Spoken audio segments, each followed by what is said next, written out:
శ్రీమద్ భగవద్గీత 6వ అధ్యాయము 24, 25, 26, 27వ శ్లోకములు.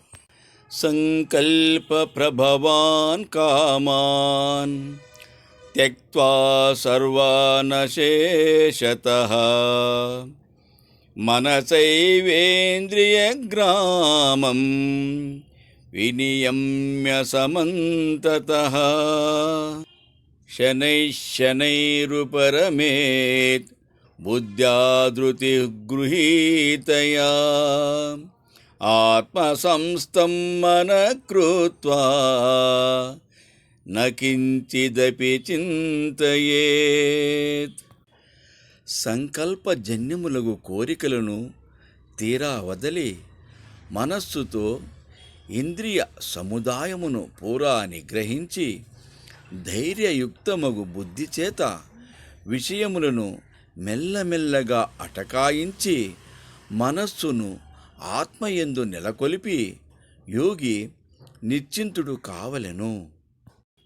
యతో యతో నిచ్చరతి మనశ్చంచలమస్థిరం తతస్తతో నియమ్యేతత్ ఆత్మన్యేవ వశం నయేత్.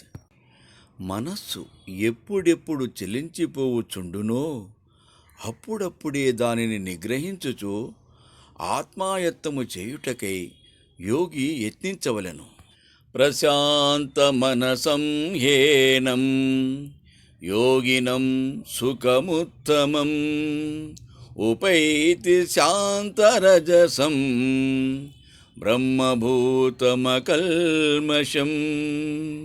ఇట్టివాడే యోగి, వాని చిత్తము చల్లబడినది, విక్షేపములు వానికి లేవు, అతడు పాపరహితుడు, బ్రహ్మస్వరూపుడు.